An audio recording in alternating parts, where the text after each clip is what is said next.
ਸਤਿ ਸ਼੍ਰੀ ਅਕਾਲ। ਤੁਸੀਂ ਜੁੜੇ ਹੋਏ ਹੋ ਪੰਜਾਬੀ ਰੇਡੀਓ USA ਦੇ ਨਾਲ ਤੇ ਮੈਂ ਹਾਂ ਪ੍ਰਵੀਨ ਸ਼ਰਮਾ, ਹਾਜ਼ਰ ਇੱਕ ਹੋਰ ਨਵੀਂ ਰਿਪੋਰਟ ਲੈ ਕੇ। ਕੁਦਰਤ ਨੇ ਕੁਦਰਤ ਨੂੰ ਖਰਾਬ ਕਰਨ ਵਾਸਤੇ ਨਹੀਂ ਬਣਾਇਆ। ਜੇਕਰ ਤੁਸੀਂ ਅਧਿਆਤਮਵਾਦ ਦੇ ਨੇੜੇ ਜਾਓਗੇ ਤਾਂ ਮਨੁੱਖ ਦਾ ਫਰਜ਼ ਕੁਦਰਤ ਨੂੰ ਸੰਭਾਲਣ ਦਾ। ਮਨੁੱਖ ਦੀਆਂ ਮੁੱਢਲੀਆਂ ਲੋੜਾਂ ਦੇ ਵਿੱਚ ਬੇਸ਼ੱਕ ਆਪਾਂ ਕੁੱਲੀ, ਗੁੱਲੀ ਤੇ ਜੁੱਲੀ ਨੂੰ ਗਿਣਦੇ ਹਾਂ, ਪਰ ਮਨੁੱਖ ਦੀਆਂ ਲੋੜਾਂ ਦੇ ਵਿੱਚ ਸਭ ਤੋਂ ਵੱਡੀ ਲੋੜ ਕੁਦਰਤ ਆ। ਉਹਦੇ ਲਈ ਕੁਦਰਤੀ ਬੈਲੈਂਸ ਬੜਾ ਜ਼ਰੂਰੀ ਹੈ। ਜਿੱਥੇ ਕੁਦਰਤ ਕਰੋਪ ਹੋਈ ਹੈ, ਮਨੁੱਖ ਦੀ ਜ਼ਿੰਦਗੀ ਦੁਸ਼ਵਾਰ ਹੋਈ ਹੈ। ਇਹ ਗੱਲਾਂ ਅਸੀਂ ਕਿਉਂ ਕਰ ਰਹੇ ਹਾਂ? ਇਹ ਗੱਲਾਂ ਅਸੀਂ ਤਾਂ ਕਰ ਰਹੇ ਹਾਂ ਕਿਉਂਕਿ ਮੱਤੇਵਾੜਾ ਜਿਹੜਾ ਟੈਕਸਟਾਈਲ ਪ੍ਰੋਜੈਕਟ ਸੀ ਉਹਨੂੰ ਰੱਦ ਕਰਨਾ ਪਿਆ। ਔਰ ਰੱਦ ਕਰਨ ਦਾ ਜਿਹੜਾ ਸਰਕਾਰ ਨੂੰ ਫੈਸਲਾ ਲੈਣਾ ਪਿਆ, ਉਹ ਕਿਉਂ ਲੈਣਾ ਪਿਆ? ਕਿਉਂਕਿ ਲੋਕ ਰੋਹ ਹੋਇਆ। ਸੋ ਸਭ ਤੋਂ ਵੱਡੀ ਵਧਾਈ ਜਿਹੜੀ ਆ ਉਹ ਪੰਜਾਬ ਦੇ ਸੰਘਰਸ਼ਸ਼ੀਲ ਲੋਕਾਂ ਨੂੰ, ਹਰ ਉਹ ਇਨਸਾਨ ਨੂੰ ਹੈ ਜਿਹੜਾ ਚੱਲ ਕੇ ਆਪਣੇ ਸਤਲੁਜ ਦਰਿਆ, ਉੱਥੋਂ ਦੇ ਜੰਗਲ, ਉੱਥੋਂ ਦੀ ਆਬੋ ਹਵਾ, ਨਾਲ ਪੰਜਾਬ ਦੇ ਪਾਣੀ ਦਾ ਇੱਕ ਬਹੁਤ ਵੱਡਾ ਸੋਮੇ ਨੂੰ ਬਚਾਉਣ ਦੇ ਲਈ ਉੱਥੇ ਚੱਲ ਕੇ ਗਿਆ। ਪਰ ਇਹ ਰਿਪੋਰਟ ਸੁਣਿਓ ਗੌਰ ਨਾਲ। ਇਹਦੇ ਵਿੱਚ 2-3 ਅਹਿਮ ਚੀਜ਼ਾਂ ਨੇ ਜਿਨ੍ਹਾਂ ਤੋਂ ਆਪਾਂ ਇਹ ਰਿਪੋਰਟ ਦੇ ਐਂਗਲ ਨੂੰ ਕਰਾਂਗੇ। ਪਹਿਲੀ ਗੱਲ ਤਾਂ ਜੰਗਲ ਕਿੰਨਾ ਵਾ ਪੰਜਾਬ ਦੇ ਵਿੱਚ। ਦੂਜੀ ਗੱਲ ਇਹ ਹੈ ਕਿ ਜਿਹੜੀਆਂ ਪਾਣੀ ਹੈ ਜਿਹੜਾ ਉਹਦੀ ਹਾਲਤ ਕੀ ਆ। ਤੀਜੀ ਗੱਲ ਇਹ ਹੈ ਕਿ ਜਿਹੜੀਆਂ ਐਕਵਾਇਰ ਕੀਤੀਆਂ ਜ਼ਮੀਨਾਂ ਵਾ ਪੰਜਾਬ ਦੇ ਵਿੱਚ, ਇੱਕ ਬਹੁਤ ਵੱਡਾ ਡਾਟਾ ਕਿ ਐਕਵਾਇਰ ਕੀਤੀਆਂ ਜ਼ਮੀਨਾਂ ਐਕਵਾਇਰ ਤਾਂ ਕਰ ਲਈਆਂ ਗਈਆਂ, ਕਿਸਾਨਾਂ ਤੋਂ ਤਾਂ ਖੋਲੀਆਂ ਗਈਆਂ, ਪਰ ਉਹਨਾਂ ਦੀ ਵਰਤੋਂ ਨਹੀਂ ਹੋਈ। ਚੌਥੀ ਗੱਲ ਇਹ ਹੈ ਕਿ ਜਿਹੜੇ ਲੰਮਕੇ ਪ੍ਰੋਜੈਕਟ ਆ ਉਹਨਾਂ ਨੂੰ ਕਦੋਂ ਪੂਰਾ ਕਰੋਗੇ। ਖੈਰ, ਹੁਣ ਆਪਾਂ ਮੱਤੇਵਾੜਾ ਜੰਗਲ ਤੋਂ ਸ਼ੁਰੂਆਤ ਕਰ ਲੈਂਦੇ ਹਾਂ। ਮੱਤੇਵਾੜਾ ਜੰਗਲ ਜਿਹੜਾ ਟੈਕਸਟਾਈਲ ਪ੍ਰੋਜੈਕਟ ਆ, ਇਹ ਬੇਸ਼ੱਕ ਹੁਣ ਭਗਵੰਤ ਮਾਨ ਦੀ ਸਰਕਾਰ ਨੇ ਰੱਦ ਕਰ ਦਿੱਤਾ, ਪਰ ਇਹਦੇ ਬੀਜੇ ਸੀਗੇ ਕੈਪਟਨ ਅਮਰਿੰਦਰ ਸਿੰਘ ਨੇ 2020 ਦੇ ਵਿੱਚ। ਉਦੋਂ ਇਹਨਾਂ ਪ੍ਰੋਜੈਕਟਾਂ ਨੂੰ ਹਰੀ ਝੰਡੀ ਦਿੱਤੀ ਗਈ ਸੀ।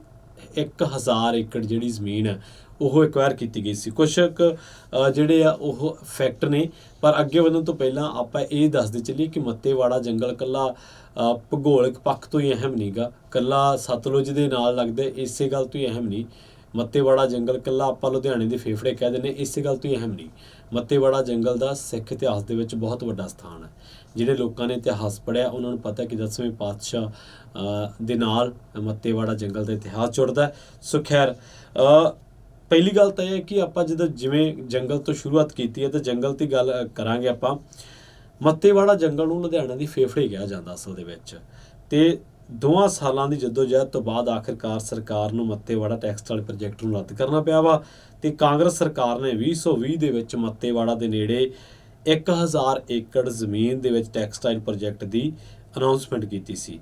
ਤੇ ਉਦੋਂ ਭਗਵੰਤ ਮਾਨ, ਕੁਲਤਾਰ ਸੰਧਵਾਂ, ਹਰਪਾਲ ਚੀਮਾ, ਸਰਬਜੀਤ ਕੌਰ ਮਾਣੂਕੇ ਇਸ ਪ੍ਰੋਜੈਕਟ ਦਾ ਵਿਰੋਧ ਕਰਦੇ ਸਨ, ਜਿਹੜੇ ਕਿ ਹੁਣ ਸਾਰੇ ਬੜੇ ਵੱਡੇ ਅਹਿਮ ਸਥਾਨਾਂ 'ਤੇ ਹੈ, ਥਾਵਾਂ 'ਤੇ, ਅਹੁਦਿਆਂ 'ਤੇ ਹੈ। ਹਰਪਾਲ ਚੀਮਾ ਦੇਖ ਲਓ, ਕੁਲਤਾਰ ਸੰਧਵਾਂ ਦੇਖ ਲਓ, ਭਗਵੰਤ ਮਾਨ ਦੇਖ ਲਓ। ਖੈਰ, ਪਰ ਹੁਣ ਇਹ ਕਹਿ ਸਕਦੇ ਹਾਂ ਕਿ ਲੋਕ ਸੰਘਰਸ਼ ਤੋਂ ਬਾਅਦ ਸਤਲੁਜ ਦਰਿਆ ਗੰਦੇ ਨਾਲੇ ਦੇ ਵਿੱਚ ਤਬਦੀਲ ਹੋਣ ਤੋਂ ਬਚ ਗਿਆ, ਕਿਉਂਕਿ ਇਹ ਪ੍ਰੋਜੈਕਟ ਰੱਦ ਹੋ ਗਿਆ। ਇਹ PM ਮਿੱਤਰਾ ਸਕੀਮ ਸੀ ਜਿਹਦੇ ਤਹਿਤ ਇਹ ਪ੍ਰੋਜੈਕਟ ਲਿਆਂਦਾ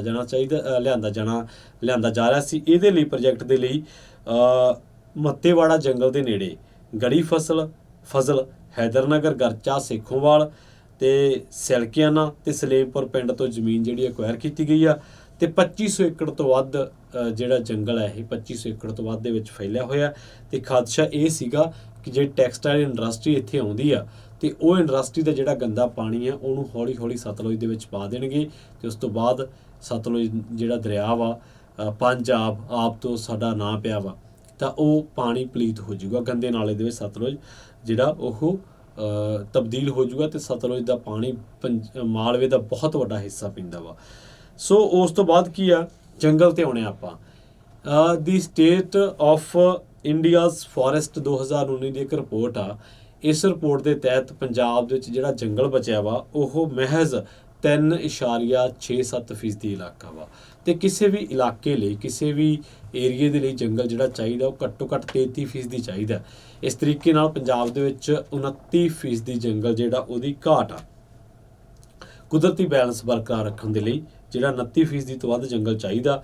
ਪਿਛਲੇ 1 ਦਹਾਕੇ ਦੇ ਦਰਮਿਆਨ ਪੰਜਾਬ ਦੇ ਵਿੱਚੋਂ 2.5 ਮਿਲੀਅਨ ਤੋਂ ਵੱਧ ਦਰਖਤ ਜਿਹੜੇ ਆ ਉਹ ਕੱਟੇ ਗਏ ਆ। ਤੇ ਨਾਲੋਂ ਨਾਲ ਹਰ ਰੋਜ਼ ਕਈ ਦਿਨ ਤਾਂ ਐਸੇ ਚੜ੍ਹਿਆ ਪੰਜਾਬ ਦੇ ਉੱਤੇ ਮਾੜੇ, ਜਿੱਦੇ 150 ਤੋਂ ਵੱਧ ਦਰਖਤ ਹੀ ਵੱਢਿਆ ਗਿਆ। ਤੁਸੀਂ ਦੇਖਿਆ ਹੋਣਾ ਸਾਡੇ ਜਿਹੜੇ ਮੰਤਰੀ ਸਾਹਿਬ ਨੇ, ਸਾਧੂ ਸਿੰਘ ਧਰਮਸੋਤ, ਉਹਨਾਂ ਨੇ ਜੰਗਲ ਵੱਢਿਆ ਤੇ ਵੱਢਣ ਦੇ 500 ਰੁਪਏ ਦੇ ਵਿੱਚ ਉਹਨਾਂ ਨੇ ਜਿਹੜਾ ਵਾ ਬੂਟਾ ਵੇਚਿਆ। ਇਹ ਦੋਸ਼ ਲੱਗਦੇ ਆ ਜਿਹੜੇ ਮਾਮਲੇ ਦੀ ਜਾਂਚ ਚੱਲ ਰਹੀ ਹੈ। ਸੋ ਇਹਨਾਂ ਦੋਸ਼ਾਂ ਦੇ ਤਹਿਤ ਵੇਖ ਲਓ ਤੁਸੀਂ, 500 ਰੁਪਏ ਪਿੱਛੇ ਜੰਗਲਾਂ ਦੇ ਜੰਗਲ ਵੱਢ ਦਿੱਤੇ ਇਹਨਾਂ ਲਾਲਚੀ ਬੰਦਿਆਂ ਨੇ। ਤੇ ਕੁਦਰਤ ਮਨੁੱਖ ਨੂੰ ਇੰਨਾ ਕੁਛ ਦਿੰਦੀ ਹੈ, ਪਰ ਮਨੁੱਖ ਇੱਕ ਨੋਟ ਉੱਤੇ ਵਿਕ ਜਾਂਦਾ ਵਾ। ਮਨੁੱਖ ਦੀ ਜਿਹੜੀ ਕਈ ਆ, ਜੇ ਸਾਰੇ ਨਹੀਂ ਗੇ। ਖੈਰ, ਹੁਣ ਆਪਾਂ ਜਿਹੜਾ ਰੋਕਿਆ ਉਹਦੀ ਗੱਲ ਆਉਣੇ ਆ ਕਿ ਸਤਲੁਜ ਦੀ ਜੇ ਗੱਲ ਕਰੀਏ ਤਾਂ ਬਹੁਤ ਵੱਡਾ ਹਿੱਸਾ ਜਿਹੜਾ ਵਾ ਉਹ ਪਾਣੀ ਪੀਂਦਾ ਮਾਲਵੇ ਦਾ, ਸਤਲੁਜ ਦਾ। ਅਤੇ ਸਤਲੁਜ ਦੇ ਵਿੱਚੋਂ ਜਿਹੜਾ ਹਰੀਕੇ ਪੱਤਨ ਹੈੱਡ ਆ, ਉੱਥੋਂ ਦੋ ਨਹਿਰਾਂ ਨਿਕਲਦੀਆਂ, ਸਰਹੰਦ ਫੀਡਰ ਅਤੇ ਰਾਜਸਥਾਨ ਫੀਡਰ। ਉਹਦੇ ਵਿੱਚ ਜਿਹੜਾ ਪਾਣੀ ਆਉਂਦਾ ਵਾ, ਫੈਕਟਰੀਆਂ ਦਾ ਗੰਦਾ ਪਾਣੀ, ਸਤਲੁਜ ਦਾ ਗੰਦਾ ਪਾਣੀ ਜਿਹੜਾ ਉਹਦੇ ਰਾਹੀਂ ਆਉਂਦਾ ਪਿੰਡਾਂ ਦੇ ਵਿੱਚ, ਉਹ ਕਾਲੇ ਪੀਲੀਏ ਅਤੇ ਕੈਂਸਰ ਦਾ ਬਹੁਤ ਵੱਡਾ ਕਾਰਨ ਬਣਦਾ। ਇਸੇ ਕਰਕੇ ਫਰੀਦਕੋਟ, ਫਿਰੋਜ਼ਪੁਰ, ਮੁਕਤਸਰ ਸਾਹਿਬ, ਮਲੋਟ, ਹਬੋਰ, ਫਾਜ਼ਿਲਕਾ, ਜਲਾਲਾਬਾਦ, ਖਾਸ ਕਰਕੇ ਇਹਨਾਂ ਜ਼ਿਲ੍ਹਿਆਂ ਦੀ ਬਹੁਤ ਵੱਡੀ ਆਬਾਦੀ ਜਿਹੜੀ ਆ ਉਹ ਸਤਲੁਜ ਦੇ ਵਿੱਚ ਇੰਡਸਟਰੀਆਂ ਦਾ ਗੰਦਾ ਪਾਣੀ ਪੈਣ ਕਰਕੇ ਕਾਲਾ ਪੀਲੀਆ, ਕੈਂਸਰ ਅਤੇ ਹੋਰ ਬਹੁਤ ਨਾਮੁਰਾਦ ਜਿਹੀਆਂ ਬਿਮਾਰੀਆਂ ਜਿਹੜੀਆਂ ਬਹੁਤ ਖਤਰਨਾਕ ਬਿਮਾਰੀਆਂ ਦੀ ਮਾਰ ਦੇ ਹੇਠ ਹੈ। ਸੋ ਇਸੇ ਕਰਕੇ ਇਹਨੂੰ ਆਪਾਂ 4 ਪੋਰਸ਼ਨਸ ਦੇ ਵਿੱਚ ਵੰਡਿਆ ਸੀਗਾ। ਪਹਿਲੀ ਗੱਲ, ਜੰਗਲ ਦੀ 29% ਦੀ ਅਣਹੋਂਦ ਹੈ। ਦੂਜੀ ਗੱਲ, ਪਾਣੀ ਸਤਲੁਜ ਦਾ ਜੇਕਰ ਗੰਦਲਾ ਹੋ ਜਾਂਦਾ ਤਾਂ ਪੰਜਾਬ ਦੇ ਲਈ ਇੱਕ ਬਹੁਤ ਵੱਡਾ ਸੈੱਟਬੈਕ ਹੋਣਾ ਸੀ ਆਬਾਦੀ ਦੇ ਪੱਖੋਂ। ਮਾਲਵੇ ਦੇ ਇੱਕ ਬਹੁਤ ਵੱਡੇ ਹਿੱਸੇ ਨੂੰ ਜੇਕਰ ਇਸ ਗੰਦੇ ਨਾਲੇ ਦੇ ਵਿੱਚ ਤਬਦੀਲ ਹੁੰਦਾ। ਸੋ ਇਹ ਨਾ ਸਮਝੋ ਕਿ ਪੰਜਾਬ ਦੇ ਲੋਕ ਇਕੱਲੇ ਮੱਤੇਵਾੜਾ ਦੇ ਜੰਗਲ ਦੇ ਲਈ ਲੜੇ ਆ। ਪੰਜਾਬ ਦੇ ਲੋਕ ਇੱਕ ਆਬਾਦੀ ਦੇ ਬਹੁਤ ਵੱਡੇ ਹਿੱਸੇ ਦੇ ਲਈ ਲੜੇ ਆ, ਜਿਨ੍ਹਾਂ ਨੇ ਇਹ ਪ੍ਰੋਜੈਕਟ ਵਾਪਸ ਕਰਾਇਆ, ਉਹ ਸ਼ਲਾਘਾ ਦੇ ਪਾਤਰ ਨੇ। ਦੂਜੀ ਗੱਲ ਇਹ ਹੈ ਕਿ ਐਕਵਾਇਰ ਜ਼ਮੀਨਾਂ, ਹੁਣ ਨਾਲ ਬਹਿਸ ਇਹ ਚੱਲ ਪਈ ਹੈ ਕਿ ਕਿੰਨੀ ਜਿਹੜੀ ਜ਼ਮੀਨ ਹੈ ਇਸ ਪ੍ਰੋਜੈਕਟ ਦੇ ਲਈ ਐਕਵਾਇਰ ਕੀਤੀ ਗਈ ਸੀ। ਜਿਹੜੇ ਬੇਜ਼ਮੀਨ ਨੇ, ਉੱਥੇ ਕਿਸਾਨ ਨੇ, ਦੁੱਧ ਵੇਚ ਕੇ ਗੁਜ਼ਾਰਾ ਕਰਦੇ ਨੇ, ਉਹਨਾਂ ਦੀ ਜ਼ਮੀਨ ਆ, ਉਹ ਇੱਥੇ ਕਾਸ਼ਤ ਕਰਦੇ ਦੇ ਉੱਤੇ, ਤਾਂ ਉਸ ਕੀ ਜ਼ਮੀਨਾਂ ਵਾਪਸ ਨਹੀਂ ਹੋਣੀਆਂ ਚਾਹੀਦੀਆਂ। ਜਿਹੜੇ ਪ੍ਰੋਜੈਕਟ ਜਿੰਨੇ ਵੀ ਪੰਜਾਬ ਦੇ ਵਿੱਚ ਦਰਜਨਾਂ ਪ੍ਰੋਜੈਕਟ ਨੇ, ਜਿੱਥੇ ਕਿਤੇ ਏਅਰਪੋਰਟ ਬਣਨਾ ਸੀ, ਕਿਤੇ ਹੌਸਪੀਟਲ ਬਣਨਾ ਸੀ, ਕਿਤੇ ਗਰਾਊਂਡ ਬਣਨਾ ਸੀ, 2-3 ਪ੍ਰੋਜੈਕਟ ਤਾਂ ਜਿਹੜੇ ਆ ਬਠਿੰਡੇ ਦੇ ਨੇੜੇ ਪਏ, ਜਿਹੜੇ ਲਟਕੇ ਪਏ ਆ, ਕਿ ਉਹਨਾਂ ਦੀ ਜ਼ਮੀਨ ਐਕਵਾਇਰ ਹੋਈ ਆ, ਕਿਸਾਨਾਂ ਨੂੰ ਪੈਸੇ ਵੀ ਮਿਲੇ ਨੇ ਅੱਧ-ਪਚੱਧੇ, ਪਰ ਉਹਨਾਂ ਦੀ ਵਰਤੋਂ ਨਹੀਂ ਹੋਈ।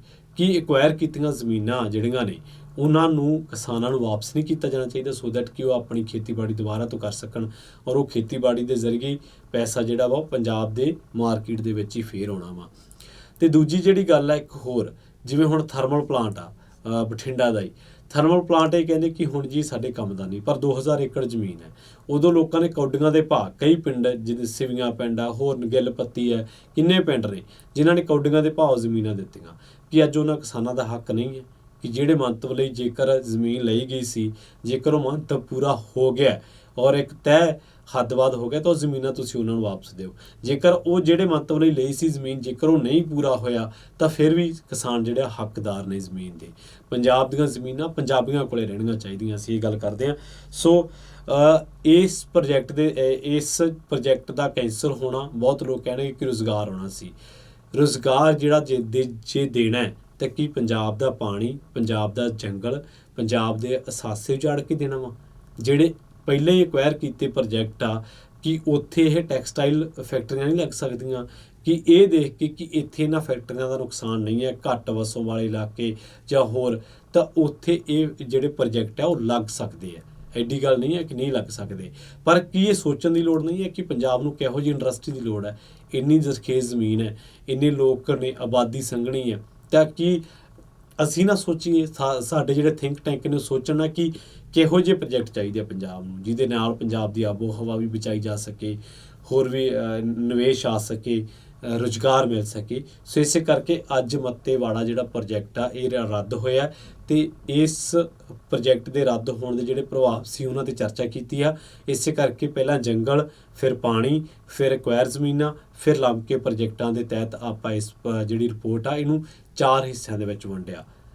ਸਿਆਸਤਦਾਨਾਂ 'ਤੇ ਕਦੇ ਨਾ ਜਾਇਆ ਕਰੋ, ਇਹ ਜਦੋਂ ਪਾਲਾ ਬਦਲਦਾ ਇਹਨਾਂ ਦੇ ਬਿਆਨ ਵੀ ਬਦਲ ਜਾਂਦੇ ਆ, ਕਿਉਂਕਿ ਅੱਜ ਜਿਹੜੇ ਲੋਕ ਸੱਤਾ ਦੇ ਵਿੱਚ ਨੇ ਇਹ ਕਦੇ ਵਿਰੋਧ ਕਰਦੇ ਹੁੰਦੇ ਸੀ, ਅੱਜ ਸੱਤਾ ਦੇ ਵਿੱਚ ਆਉਣ ਸਾਰ ਵਿਧਾਨ ਸਭਾਵਾਂ ਦੇ ਵਿੱਚ ਖੜ੍ਹ ਕੇ ਕਹਿ ਰਹੇ ਆ। ਇਹੀ ਹਾਲ ਜਿਹੜਾ ਸੀਗਾ ਉਹ ਕੈਪਟਨ ਅਮਰਿੰਦਰ ਸਿੰਘ ਦਾ ਸੀਗਾ, ਉਹਨਾਂ ਨੇ ਪਾਸ ਕੀਤਾ, 2020 ਦਾ ਪਾਸ ਆ। ਇਹੀ ਹਾਲ ਪ੍ਰਕਾਸ਼ ਸਿੰਘ ਬਾਦਲ ਦੀ ਸਰਕਾਰ ਵੇਲੇ ਸੀਗਾ ਕਿ ਜ਼ਮੀਨਾਂ ਐਕਵਾਇਰ ਕਰ ਲਈਆਂ, ਬਣਿਆ ਬਣਾਇਆ ਉੱਥੇ ਕੱਖ ਨਹੀਂ ਹੈ। ਸੋ ਸੋਚਣਾ ਪੰਜਾਬੀਆਂ ਨੇ ਹੈ, ਪਰ ਧੰਨਵਾਦ, ਸ਼ਾਬਾਸ਼ ਉਹਨਾਂ ਪੰਜਾਬੀਆਂ ਦੇ ਜਿਨ੍ਹਾਂ ਦਾ ਇੱਕ ਪੈਰ ਇਸ ਪ੍ਰੋਜੈਕਟ ਦੇ ਇਹ ਮਾੜੇ ਪ੍ਰਭਾਵਾਂ ਤੋਂ ਪੰਜਾਬੀਆਂ ਨੂੰ, ਪੰਜਾਬ ਨੂੰ, ਦਰਿਆਵਾਂ ਨੂੰ, ਜੰਗਲਾਂ ਨੂੰ ਬਚਾਉਣ ਦੇ ਲਈ ਉੱਥੇ ਚੱਲ ਕੇ ਗਿਆ। ਜੁੜੇ ਰਹੋ ਪੰਜਾਬੀ ਰੇਡੀਓ USA ਦੇ ਨਾਲ। ਫਿਰ ਮਿਲਾਂਗੇ ਇੱਕ ਹੋਰ ਨਵੀਂ ਰਿਪੋਰਟ ਦੇ ਵਿੱਚ।